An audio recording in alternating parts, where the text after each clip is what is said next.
নমস্কার। গল্পের সাথে কিছুক্ষণে আমি প্রিয়াঙ্কা আপনাদের সকলকে স্বাগত জানাচ্ছি। আমি পাঠ করছি শ্রী সুকান্ত গঙ্গোপাধ্যায়ের একটি উপন্যাস আরশির আকাশ। আজ আমরা এই উপন্যাসের দ্বিতীয় পর্ব শুনব। আসুন তাহলে উপন্যাসের এই পর্বটি শুরু করা যাক। দূরে হাইওয়ের ওপর আড়াআড়ি একটা কালো রেখা দেখা যাচ্ছে। কি ব্যাপার? বাইক যত এগোচ্ছে স্পষ্ট হচ্ছে রেখাটা। সর্বনাশ করেছে। সার দিয়ে গাড়ি দাঁড়িয়ে পড়েছে। কিছু ঘটেছে নিশ্চয়ই সামনে। কোনো গাড়ি আর এগোতে পারছে না। এখানে কতটা টাইম খাবে কে জানে। সূর্য বাইক নিয়ে দাঁড়ালো গাড়ির জটলার পাশে। সকলের দাঁড়িয়ে পড়ার কারণও বোঝা গেল। থেমে যাওয়াটা কাঙ্ক্ষিত না হলেও কারণটা কিন্তু বেশ রোমাঞ্চকর। হাতির দল পার হচ্ছে রাস্তা। ঠিক পার হচ্ছে বলা যায় না, জুড়ে রেখেছে রাস্তা। ছোট বড় মিলিয়ে অনেক হাতি। রাস্তার এক পাশে অনাবাদি পাথুরে জমি, ঝোপ জঙ্গল, অন্য পাশে চাষের জমি। বোঝাই যাচ্ছে হাতির পাল এসেছে পাথুরে জমি ধরেই। দলমা রেঞ্জ এখান থেকে খুব একটা দূরে নয়। ওখানকারই বাসিন্দা এরা। বুড়ো হাতি আগে কখনো দেখেনি সূর্য। মাথা থেকে হেলমেট খুলে ফেলে বেশ স্বস্তি লাগছে। রোদ আছে কিন্তু তেজ নেই। গাড়ি থামানোর ফলে হাওয়া শান্ত। বুক ভরে শ্বাস নেয় সূর্য। এখন আর টেনশন করে লাভ নেই। হাতিরা না সরা অবধি কলকাতার দিকে এগোনোই যাবে না। সার্কাস বা চিড়িয়াখানার হাতিদের তুলনায় এই হাতিগুলো ধুলোয় ধূসর। আকারে যেন অনেকটাই বড়। অদ্ভুত একটা ডোন্ট কেয়ার ভাবও আছে। কোনো গাড়ি তো হর্নই দিচ্ছে না। এত লোক, তবু একটাও কথা নেই আশেপাশে। সকলেই ভয়ে নিশ্চুপ। হাতির পাল যদি খেপে গিয়ে এগিয়ে আসে, গাড়ি রেখে পালানোই বাঁচার একমাত্র উপায়। হাতির পালের ও প্রান্তেও পরের পর গাড়ি জমা হচ্ছে। সূর্য পিঠের ব্যাগটা সামনে আনে। বুনো হাতির ছবি তোলার সুযোগ হাতছাড়া করা যাবে না। ব্যাগ থেকে ক্যামেরাটা বের করে জুম লেন্সটা লাগাতে যাবে সূর্য। পাশে দাঁড়িয়ে থাকা গাড়ির জানালা থেকে একজন মাঝবয়সী বলে উঠলেন, ফটো তোলার দরকার হলে এখান থেকেই তুলুন। এত লম্বা লেন্স নিয়ে হাতির কাছাকাছি যাওয়া কিন্তু ঠিক হবে না। বন্দুক ভাবতে পারে মনে করছেন? ঠোঁটের কোণে হাসি এনে বলল সূর্য। দামি গাড়িতে বসে থাকা লোকটা মাথা নেড়ে সায় দিলেন। সূর্য বলল, মনে হয় না। ক্যামেরা এরা চেনে। মিডিয়া এত ছবি তোলে। দেখলেন হয়তো এগিয়ে এসে পোজই দিল। কথাটা বলে বাইক স্ট্যান্ড করে নেমে এলো সূর্য। গলায় ঝুলছে ক্যামেরা। ভদ্রলোকের দিকে আর তাকায়নি।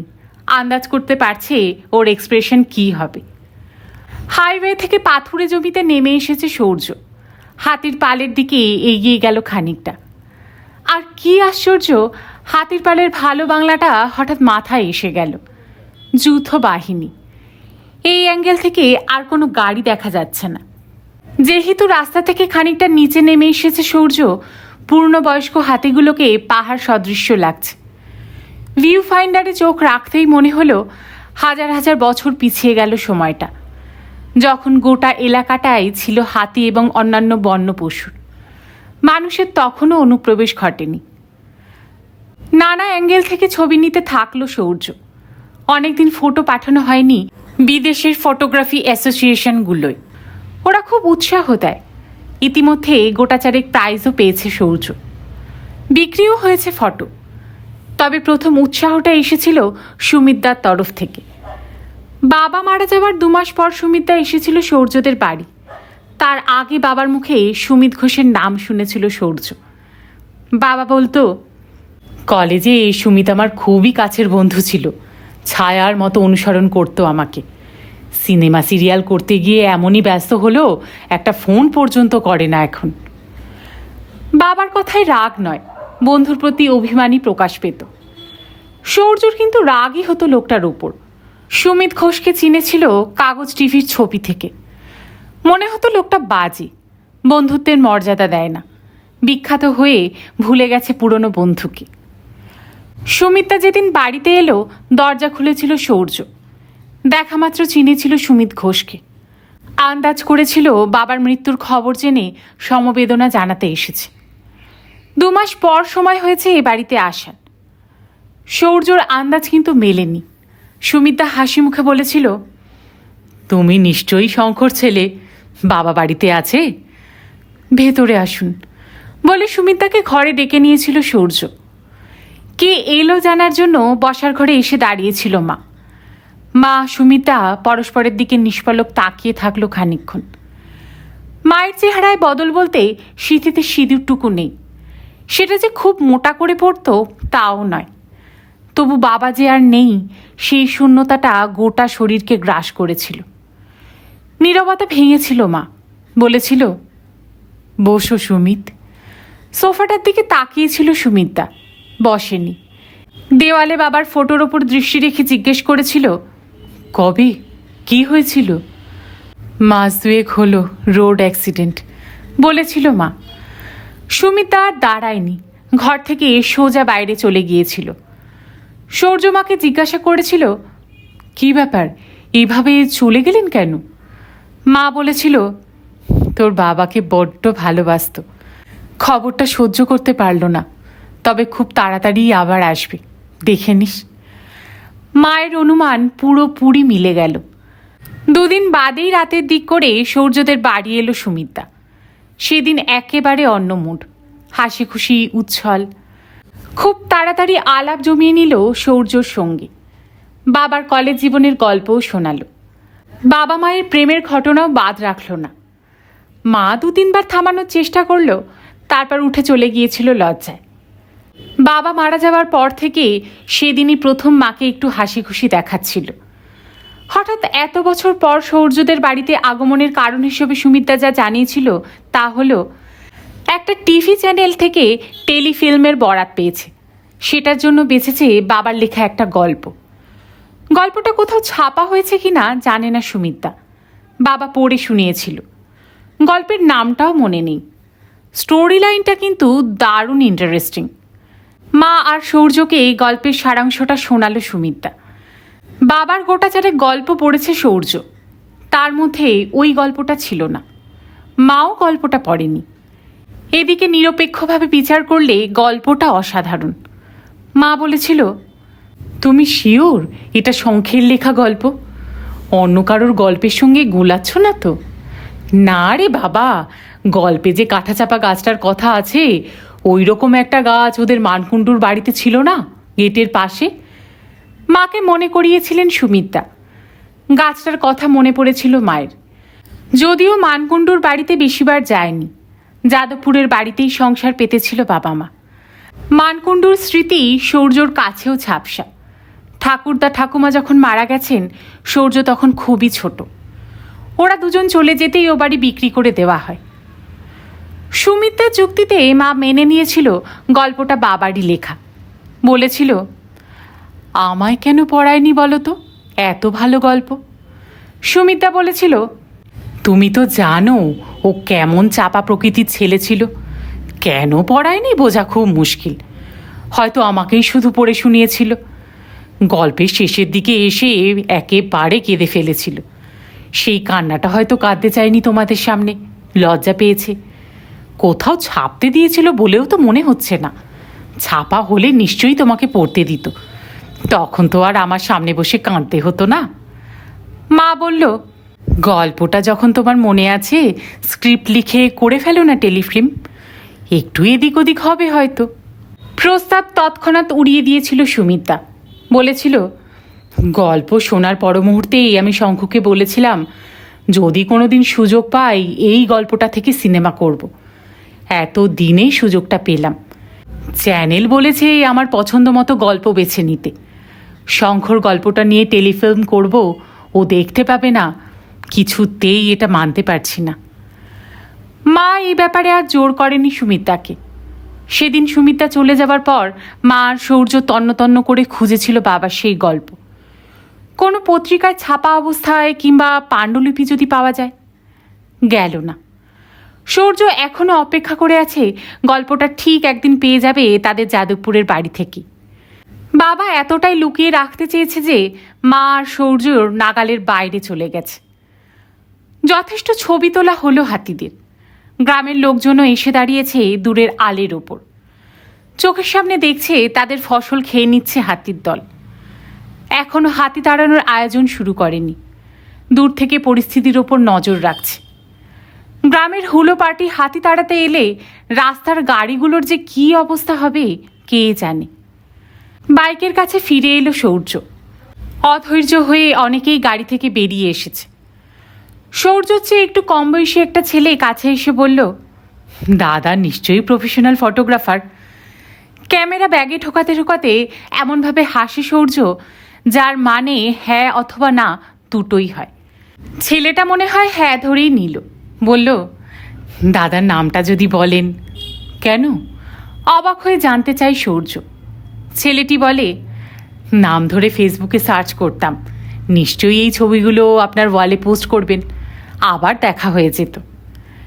এই ধরনের ফটো আমি ওয়ালে দিই না, বিক্রি করি অথবা এক্সিবিশনে পাঠাই, বলে বাইকে উঠে পড়ল সৌর্য।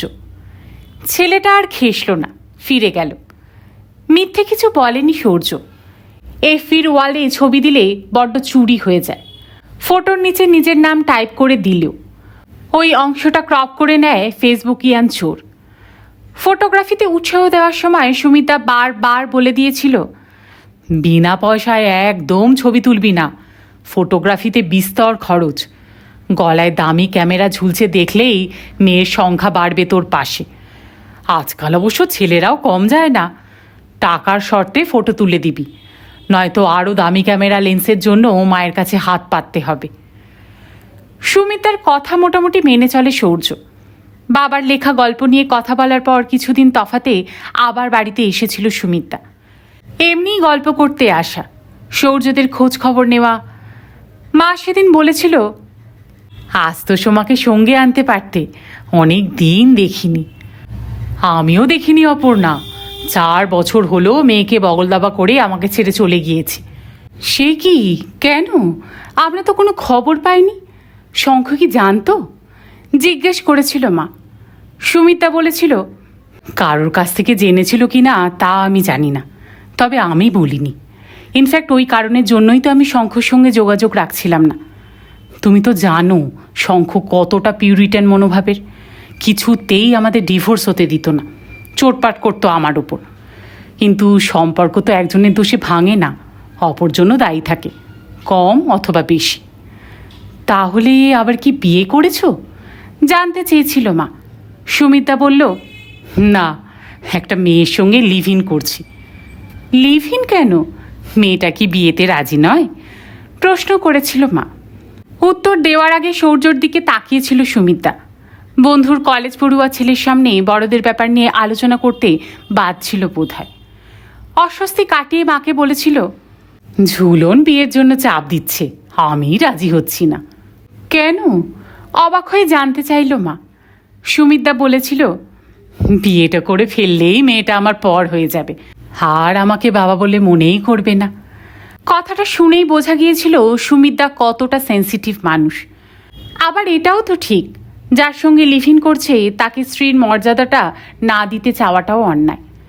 এই ক্ষেত্রে নিজের রক্তের সম্পর্কের প্রতি পক্ষপাত দুষ্ট হয়ে পড়েছে। এদিকে বাবাকে বলছে পিউরিটান, নিজেও তো কিছু কম যায় না।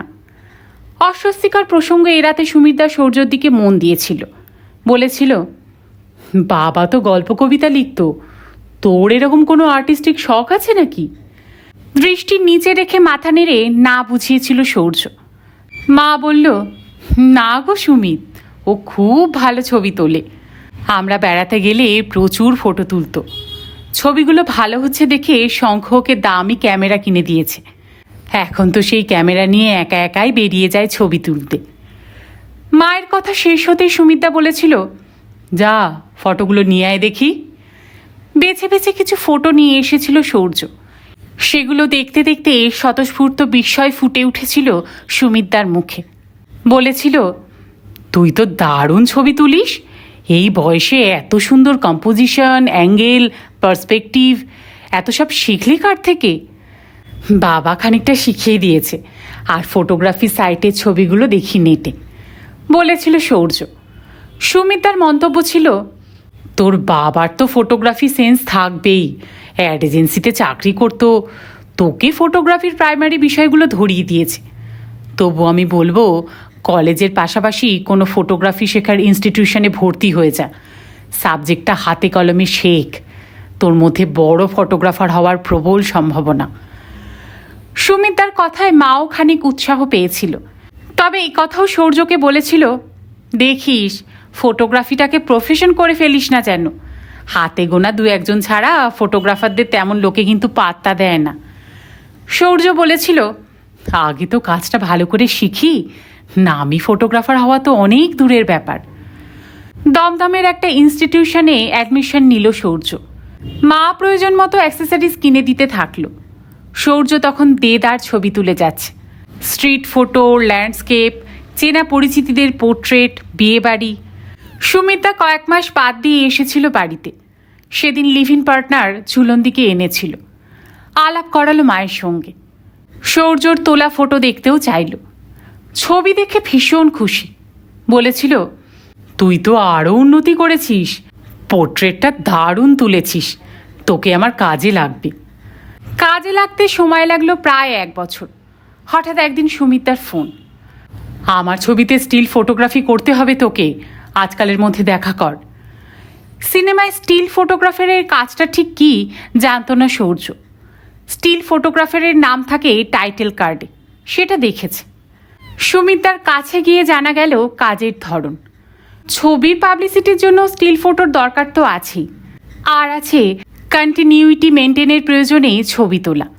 যেমন আজ কোনো সিনেমার শুটিং হলো অর্ধেকটা, 3 দিন পর বাকিটা হবে।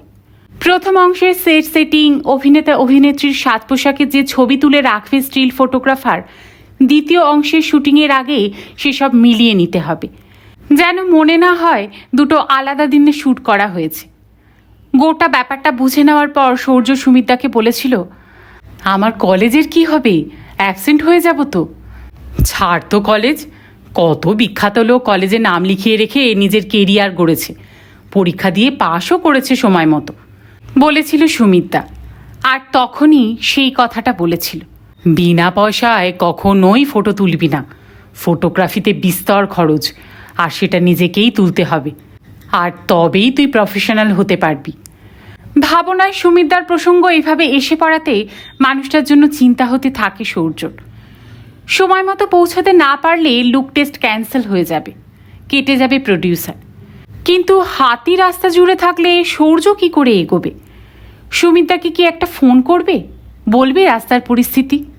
তাহলে সুমিতা অন্য কোনো ফটোগ্রাফারকে ডেকে নিতে পারবে। ট্রাউজার্স থেকে ফোন বের করতে গিয়ে থমকায় সৌর্য। হাতির পাল অনেকটাই নেমে গিয়েছে চাষের জমিতে, ফাঁকা হয়েছে ফালি মতো রাস্তা। বাইক মনে হয় বেরিয়ে যাবে। রিস্ক নেওয়া হয়ে যাবে কি? কোনো বাইকই যাচ্ছে না বা আসছে না। চেহারা বড় হলে হবে কি, হাতিরা খুবই ক্ষিপ্র, কখন কি করবে ঠিক নেই। পিছন দিকে ঘাড় ফেরায় সৌর্য। যেহেতু রাস্তার ধারে আছে, পেছনে গাড়ি নেই, বাইক ব্যাক করিয়ে রাস্তার আরও ধার ধরে বেরিয়ে যেতে পারবে। হাতিরা ঘুরপথ না আটকালেই হলো। দুরন্ত গতিতে পেরিয়ে যেতে হবে ওদের করিডোর। হেলমেট পরে নেয় সৌর্য, প্রায় অজান্তেই কিক মারে বাইকে। আওয়াজ উঠতেই আশেপাশের সবাই সভায় তাকালো সৌর্যের দিকে। পাত্তা না দিয়ে সৌর্য বাইক ব্যাক করাতে থাকে। একটা গাড়ির দরজা খুলে বেরিয়ে এলেন বছর 30-এর এক মহিলা, পরনে আধুনিক পোশাক। সৌর্যর কাছে এসে ব্যস্ত সমস্ত হয়ে বললেন, আপনি কি ওদিকে ক্রস করবেন? হ্যাঁ সূচক মাথা নাড়ে সৌর্য। মহিলা জিজ্ঞেস করেন, আপনি কত দূর যাবেন? কলকাতা, বলল সৌর্য।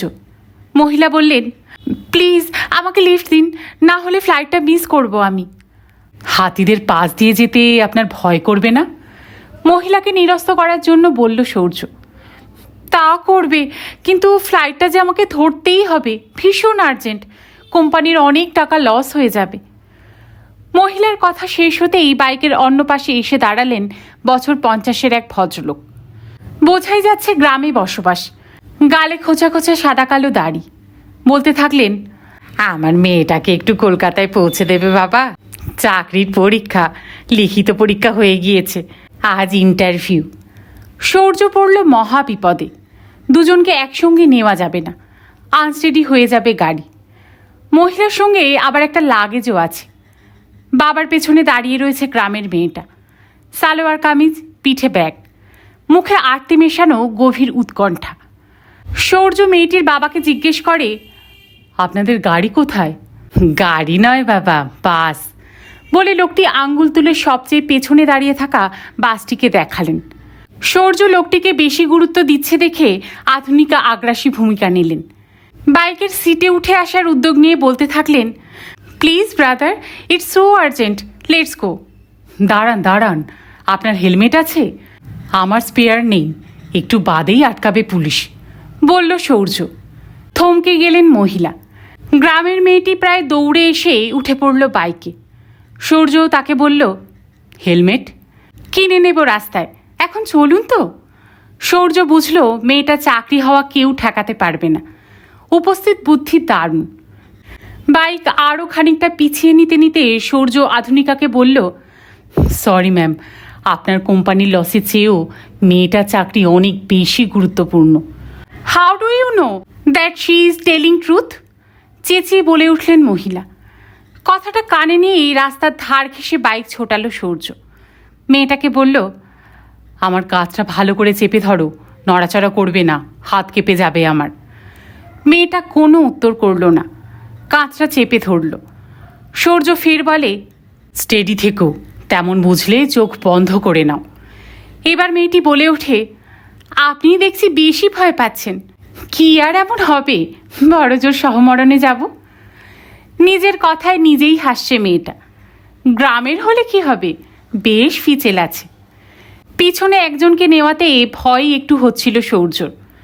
সহযাত্রীর ইয়ার্কিতে সেটা কেটে গেল। সজোরে এগিয়ে চলল হাতিদের ছেড়ে যাওয়া ওই একফালি রাস্তার লক্ষ্য করে। আয়নার কাঠের ফ্রেমে বেশ কয়েকটা সোয়েডের টিপ। সবচেয়ে নতুনটা তুলে নিল আরশি। হতে পারে এটা লাস্ট বোর্ডারের টিপ। সঙ্গে নিশ্চয়ই কোনো পুরুষ ছিল। কুমারী মেয়েরা সাধারণত এরকম লাল টিপ পরে না। পুরুষ সঙ্গীটির সঙ্গে মেয়েটির স্বামী স্ত্রীর সম্পর্ক ধরে নিয়ে রিসেপশনের লোকটা এদের রুম দিয়েছিল। আরশি একা বলে কিছুই দিতে চায়নি। তখন আরশি বলেছিল, আমি কি একটা পুরুষ মানুষ ভাড়া করে নিয়ে আসবো, বলবো এ আমার হাজব্যান্ড, তাহলে দেবেন তো রুম? রিসেপশনের লোকটা মাথা নিচু করে বসেছিল। আরশি ফের বলে, আর হ্যাঁ, শুধু পুরুষ মানুষ ভাড়া করলে হবে না, সিঁদুর, টিপ, শাখাপলা, নোয়া সব লাগবে। ব্যাস, তাহলেই প্রবলেম সলভ, পেয়ে যাব রুম। ঝুটো জিনিসপত্র দিয়ে ঘর পাওয়া যায়, সত্যি বললে রিফিউজ। অদ্ভুত ব্যাপার। লোকটা তখন বলেছিল, কাপলকে দেখে সন্দেহ হলে আমরা ম্যারেজ সার্টিফিকেট দেখতে চাই। এটা জানা ছিল না আরশির। তথ্যটা হজম করে নিয়ে বলেছিল, সন্দেহ হলে তবে তো সার্টিফিকেট দেখার প্রশ্ন আসছে। এমন অ্যাক্টিং করবে আপনারা বুঝতেই পারবেন না, অথবা বুঝেও কিছু বলবেন না। আপনাদের তো দরকার ব্যবসা, একটা রুম তো বুক হলো। আই কার্ডে জেরক্স দেখে রেখে দেবেন, কার্ডটা নকল কিনা সেটাও খতিয়ে দেখবেন না। আর আমি অরিজিনাল আই কার্ড দিচ্ছি, কী কাজে এসেছি বলেছি সেটাও। আপনি ভেরিফাই করে দেখতেই পারেন সত্যি বলছি কিনা। সেসব না করে প্রথমেই বলে দিচ্ছেন একা মেয়েকে রুম দেবেন না। কোন যুগে পড়ে আছেন আপনি? মেয়েরা এখন সেলফ ডিপেন্ডেন্ট, জানেন একা একা কত কাজ করে বাইরের। রিসেপশনিস্ট তখনও চুপ। আসলে লোকটা একটু নিরীহ টাইপের, তেমন চালাক চতুর নয়। এই হোটেলে আসার আগে দুটো জায়গায় প্রত্যাখ্যাত হয়েছিল আরশি।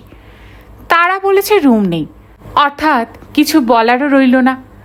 এই হোটেলের লোকটি বলে বসলো, আমরা কোনো ইয়াং সিঙ্গেল লেডিকে রুম দিই না। ব্যাস, তারপরই চেপে ধরার সুযোগ পেয়েছিল আরশি। লোকটা উত্তর দিতে পারছিল না।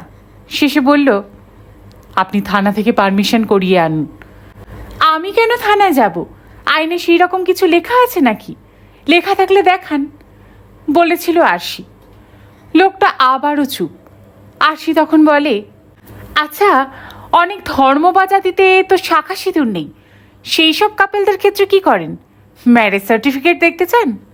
এটা তো উচিত নয়। হিন্দুদের বেলায় ছাড় আর তাদের বেলায় সন্দেহ। লোকটার তখন পুরো নাজেহাল অবস্থা। শেষমেশ বলে উঠেছিল, দেখুন ম্যাডাম, আপনাকে তাহলে আসল ঘটনাটা বলি। 1 বছরও হয়নি আপনার বয়সী একটা মেয়েকে আমরা রুম দিয়েছিলাম। সকালে দরজা খুলছে না দেখে ভেঙে ঢুকতে হয়। গলায় ওড়না জড়িয়ে সিলিং ফ্যান থেকে ঝুলছিল। কথাটা শুনে ভেতরটা একেবারে হিহি করে কেঁপে উঠেছিল আরশি। বাইরে সেটা প্রকাশ হতে দেয়নি। লোকটাকে বলেছিল, ঠিক আছে, আমাকে দিনের বেলাটার জন্য রুমটা দিন, কাজের জায়গায় গিয়ে দেখি কোনো ব্যবস্থা করা যায় কি না। দেখি নয়, রাতের ব্যবস্থা আপনাকে করে নিতেই হবে। বুঝতেই পারছেন আমি কর্মচারী, মালিক আমাকে যেমন ইনস্ট্রাকশন দিয়েছে সেটাই আমাকে মেনে চলতে হবে বলে হোটেলের রেজিস্ট্রার খাতাটা এগিয়ে দিয়েছিল লোকটা। আরশির ভোটার কার্ড দেখে ওখানেই স্ক্যান করে ফেরত দিল। তারপর সার্ভিস বয়কে ডেকে রুমের চাবি যখন দিতে যাচ্ছে, আরশি বলেছিল, ওই ঘরটা চাবি দিচ্ছেন না তো? হেসে মাথা নেড়েছিল লোকটা। বলেছিল, সুইসাইডের ঘরটা মালিকই বন্ধ রেখেছে, মনে করে অপয়া। আপনার মনেও তাহলে ভয়ডার আছে দেখছি। যেভাবে আর্গুমেন্ট করছিলেন আমি তো ভাবছিলাম আপনি এসবের ঊর্ধ্বে। হোটেলে ওঠার কারণে আরশি রিসেপশনিস্টকে বলেছে অফিসের কাজে এসেছে। বন্ধুর বাড়িতে ওঠার কথা ছিল, কিন্তু বন্ধুর মা হাসপাতালে অ্যাডমিট জেনে ওখানে আর যায়নি। অর্থাৎ অর্ধ সত্য বলেছে। তাতে বিশেষ সুবিধা হয়নি, প্রায় জোর করে ঘর নিতে হলো, তাও দিনের বেলাটুকুর জন্য। ট্যাক্সি ড্রাইভার লোকটা ভালো, অন্যের ব্যাপারে নাক গলায় না। শিয়ালদা থেকে আসার পথে শুনেছে বাবাকে মিথ্যে বলছে আরশি, তবু গোলপার্কে এসে একটা হোটেলের সামনে দাঁড় করিয়েছিল গাড়ি। আরশি বলেছিল, একটু ওয়েট করুন, রুম পাই কিনা দেখি, না পেলে অন্য কোনো হোটেলে যেতে হবে। দ্বিতীয় হোটেলে রিফিউজ হওয়ার পর ড্রাইভার বলেছিল, আর একটা হোটেলে নিয়ে যাচ্ছি, তারপরে আমায় ছেড়ে দেবেন। ট্যাক্সি ছেড়ে দেওয়ার পর আরশির রোগ চেপে গিয়েছিল, এই হোটেলে তাকে জায়গা পেতেই হবে। দুপুর 2টোয় অ্যাপয়েন্টমেন্ট, 5 ঘন্টা এখন কোথায় ঘুরবে সে? আর যে কাজে যাবে সেখানে ফ্রেশ হয়ে ঘন্টা 2-3 রেস্ট নিয়ে যাওয়া উচিত, নয়তো আরশিকে দেখা মাত্রই বাতিল করে দেবে ওরা। রুমে ঢুকেই বাবাকে ফোন করেছিল আরশি, বলেছে, চলে এসেছি পূর্বাদের বাড়ি, এবার স্নান করতে ঢুকবো, রাতে ফোন করবো আবার তোমায়। ঠিক আছে, আজকে আর কোথাও বেরোস না, রেস্ট নে বলে ফোন কেটে দিয়েছিল বাবা। আরশির খারাপ লাগছে বাবাকে এভাবে মিথ্যে বলতে। আগে কখনো এত বড় ধরনের মিথ্যে বলতে হয়নি। আরশি যে এরকম মারাত্মক ঝুঁকি নিয়েছে বাবা যখন জানবে, প্রথমে তো বিশ্বাসই করবে না। বিশ্বাস হওয়ার পর বাবা অভিমান করবে খুব, অসুস্থ হয়ে পড়ারও আশঙ্কা আছে। আরশির নিজেরই বিশ্বাস হচ্ছে না তার মতো শান্ত এবং ভীতু প্রকৃতির মেয়ে, যে মেয়ে জ্ঞান হওয়ার পর থেকে কলকাতায় কখনো আসেনি, সে কলকাতা শহরে এসে একা একটা হোটেলে উঠেছে। অবশ্য ঝুঁকিটা সে চেঁচে নেয়নি, পরিস্থিতি বাধ্য করেছে। হাতের লাল টিপটা কপালের মাঝে বসায় আরশি। অন্যের টিপ পড়তে অস্বস্তি হচ্ছিল, তবু একবার দেখে নিল তাকে তার মায়ের মতো দেখতে লাগছে কিনা। আয়না বলছে লাগছে না, ঠিকই বলেছে। সকলেই বলে আরশি পিতৃমুখী, আরশিও এ ব্যাপারে নিশ্চিত। মায়ের ছবির সঙ্গে নিজের মুখ মিলিয়ে দেখেছে, কোনো মিলই নেই। যে কাজে এসেছে তাতে মায়ের মুখের সঙ্গে মিল থাকা একেবারেই চলবে না। তাই টিপটা পরে আরও একবার নিশ্চিন্ত হয়ে নিল। সোয়েডের টিপটা যথাস্থানে সাটিয়ে আরশি এগুলো জানালার দিকে। হোটেলটা মেন রোডের ধারে, আরশির ঘর 3 তলায়। জানালা দিয়ে দেখা যাচ্ছে রাস্তার লোক চলাচল, যানবাহন। এখানে 1 ওয়ে রাস্তা, 2 রাস্তার মাঝে বড় বড় গাছ। সামনের গাছটার মাথা জানলার সমান সমান। বেশ কটা পাখি গাছের ডাল বদল করছে। কিছুক্ষণ আগেও খানিক দূর থেকে কোকিলের ডাক ভেসে আসছিল। বাড়ির জন্য মন খারাপ করছিল আরশি। বছরের এই সময় তাদের জলপাইগুড়ির বাতাস কেঁপে ওঠে ঘন ঘন কোকিলের ডাকে। লজ্জায় রাঙা হতে থাকে শিমুল পলাশ। এসব কলকাতায় পাওয়া যাবে না বলে ধরেই নিয়েছিল আরশি। লোকমুখে শুনে কাগজ টিভিতে দেখে ধারণা হয়েছিল কলকাতা একেবারেই শুকনো জায়গা। মা এখানে এসে হারিয়ে গিয়েছে বলে শহরটাকে নির্দয়ও মনে হতো, কিন্তু এই শহরে পা রাখার পর থেকে তেমনটা আর মনে হচ্ছে না। বিশেষ করে এই গোলপার্ক এলাকাটাকে জলপাইগুড়ির বড়লোক আত্মীয় বলে মনে হচ্ছে। তবে উপরে উপরে দেখা আর ভেতরে গিয়ে বোঝার মধ্যে বিস্তর ফারাক। আজ দুপুর 2টোয় গোলপার্কের ভেতরে প্রবেশ করবে আরশি। তারপর দেখা যাক যে কাজে এসেছে সফল হয় কিনা। জানালার নিচে ফুটপাতের দিকে চোখ চায় আরশির। স্কুল ড্রেস পরা বাচ্চা ছেলের পাশে দাঁড়িয়ে রয়েছে ঘাগরা কুর্তি পরা এক মহিলা। সম্ভ্রান্ত চেহারা দেখে আন্দাজ করা যায় বাচ্চাটির মা। স্কুলের পুলকারের অপেক্ষায় রয়েছে দুজন। আরশির মনে পড়ে না তার মা তাকে কখনো স্কুলের গাড়িতে উঠিয়েছে কিনা। ওঠানোর তো কথা। আরশি যখন কেজি পার হয়ে ক্লাস 1 মা বাড়ি ছাড়ে। মায়ের আবছা কিছু স্মৃতি আরশির মনে ধরা আছে, যার মধ্যে স্কুল বাসে তুলে দেওয়ার ছবি নেই। যেটুকু স্মৃতি আছে মায়ের, সেগুলোকেও আজকাল আর বিশ্বাস করতে ইচ্ছে করে না। সন্দেহ হয় এগুলো বুঝি নিজেরই মন করা। মা না থাকাটা চেহারার কোনো খুঁতের মতোই মানিয়ে নিয়েছিল আরশি। যেমন কারোর কারোর মুখে হাতে বেমানানভাবে তিল জরুল থাকে। আত্মীয় পরিজনের আহারে বাছারে শোনাও অভ্যেস হয়ে গিয়েছে। মায়ের চরিত্র নিয়ে বিদ্রূপও কম শুনতে হয়নি। এখন অবশ্য মায়ের কথা আর তেমন করে কেউ তোলে না। সময় জলপাইগুড়ির বাতাস থেকে মুছে দিয়েছে মায়ের সমস্ত অস্তিত্ব। অল্প কিছু পড়ে আছে আরশিদের বাবুপাড়ার বাড়িতে। কয়েকটা ছবি, মায়ের পোশাক আশাক, হাতের লেখা, রেকর্ডারের গান, কবিতা। রাগে সবই ফেলে দিতে পারত বাবা, ফেলেনি। ভালোবাসা থেকে নয় কিন্তু। আরশি একদিন জিজ্ঞাসা করেছিল, মায়ের এই জিনিসগুলো আগলে রেখে কী লাভ? যখন আমাদের ভুলেই যেতে পেরেছে মা, আমরাই বা এসব আগলে রাখবো কেন? বাবা বলেছিল, তুই যদি বলিস ফেলে দেব, তোর জন্যই রেখেছি। উত্তরাধিকার সূত্রে এগুলো তো তোরও জিনিস। কি ভেবে বাবাকে আর মায়ের স্মৃতিগুলো ফেলতে বলেনি আরশি। ওই স্মৃতিগুলোই প্রাণ সঞ্চারিত করল বাড়ির ল্যান্ডফোনের রিং। বাবা সেদিন অফিসে, আরশির কলেজ ছুটি। দুপুরের খাওয়া দাওয়ার পর ল্যাপটপে সিনেমা দেখছিল। বেজে যাচ্ছে ল্যান্ডসেট, ধরতে ইচ্ছে করে না। তুললেই ইন্স্যুরেন্স গছানোর চেষ্টা করবে কল সেন্টার। পরিচিত জনের ফোন আজকাল ল্যান্ডলাইনে প্রায় আসেই না, সবাই মোবাইলেই করে। রিং কেটে গিয়ে আবার যখন বাজা শুরু হলো, সিনেমায় পজ করে ফোন ধরতে উঠেছিল আরশি। রিসিভার কানে নিয়ে হ্যালো হ্যালো করে যাচ্ছে, ও প্রান্তে কোনো সাড়া নেই। ফোন কাটতে যাবে আরশি, ভেসে এলো, ঝুমু বলছিস? গায়ে কাটা দিয়ে উঠেছিল আরশির। ভাঙাচোরা হাহাকার মেশানো এই মহিলা কণ্ঠ কার? আরশির ডাকনাম ধরে ডাকলেন, যদিও এই নাম মামার বাড়িতেই বেশি চলত। প্রশ্ন কর্তৃকে পাল্টা প্রশ্ন করেছিল আরশি, কে বলছেন আপনি? কোথা থেকে বলছেন? আবারও কোনো সাড়া নেই। আরশি আরও কয়েকবার একই প্রশ্ন করে। একসময় কেটে যায় লাইন। আরশির কপালে ভাঁজ পড়েছিল। মাও তো ঝুমু বলে ডাকত। আরশি নামটা তো বাবার দেওয়া, চিরকালই ওই নামে ডাকে। কাকা, জ্যাঠা, পিসিরাও তাই। মায়ের বাবুপাড়ার বাড়িতে না ফেরাটা যখন নিশ্চিত হয়ে গিয়েছিল, মামার বাড়ির তরফ থেকে কেউ আর আরশিদের সঙ্গে যোগাযোগ রাখত না। তাহলে ফোনটা করল কে সেই কবেকার নাম ধরে? নিজের বিছানায় ফিরে গিয়ে শুয়ে পড়েছিল আরশি। সিনেমাটা আর দেখতে ইচ্ছে করেনি। খালি মনে হচ্ছিল ওটা মায়ের গলা। এতদিনে হয়তো মেয়ের জন্য মন খারাপ শুরু হয়েছে, ফোন না করে পারেনি। কিছু কি বলতে চেয়েছিল মা? অপরাধ বোধ থেকে বলতে পারল না।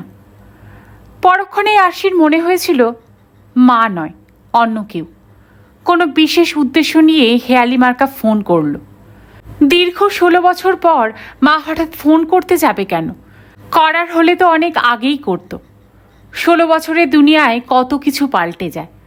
না দেখা হওয়া এই দীর্ঘ অবসরে মায়া মমতাও ফিকে হয়ে আসে। বাবা অফিস থেকে ফিরতেই দুপুরের কলটার কথা বলেছিল আরশি। একটু ভেবে নিয়ে বাবা জিজ্ঞেস করেছিল, তোর কি মনে হচ্ছে মা ফোন করেছিল? শিওর নই, তবে হতেও পারে বলেছিল আরশি। তক্ষুনি কোনো উত্তর দেয়নি বাবা। বাথরুমে ঢুকে হাত মুখ ধুয়ে বাইরের পোশাক বদলে চা খেতে বসলো আরশির সঙ্গে। সারাদিনের কাজের লোক মঙ্গলমাসি থাকলেও সন্ধ্যের চাটা আরশিই করে। কেন যেন মনে হয় তার হাতের চা বাবা বেশি পছন্দ করে। কাপে চুমুক দিয়ে বাবা বলেছিল, তোর মাকে আমি যতটা চিনি তাতে মনে হয় না ও ফোন করেছে। ভীষণ জেদি তোর মা। ভুল ঠিক যাই হোক, একবার যে সিদ্ধান্ত নেবে তার থেকে পিছু পা হটবে না। তাছাড়া মাঝখানে এত বছর কেটে গিয়েছে, শোভা যে ফোন করেছে তা না ভাবাই ভালো। তাহলে আর কার ফোন হতে পারে? বিশেষ করে ওই নামে কজনই বা আমাকে চেনে? বিস্ময়ের সঙ্গে প্রশ্নটা রেখেছিল আরশি। বাবা বলল, ওরও ফোন কত রকমের হয়। কেউ হয়তো আমাদের সঙ্গে বদমাইশি করছে, ডিস্টার্ব করতে চাইছে আমাদের। মামার বাড়ির কেউ কি হতে পারে? বাবার কাছ থেকে জানতে চেয়েছিল আরশি। সন্দেহটা পুরোপুরি উড়িয়ে দেয়নি বাবা, বলেছিল, জানি না, হতেও পারে, তবে কোনো উদ্দেশ্য কিন্তু খুঁজে পাচ্ছি না। এতদিন চুপচাপ থেকে হঠাৎ এরকম করবে কেন? দেখ আবার এইরকম কল আসে কি না।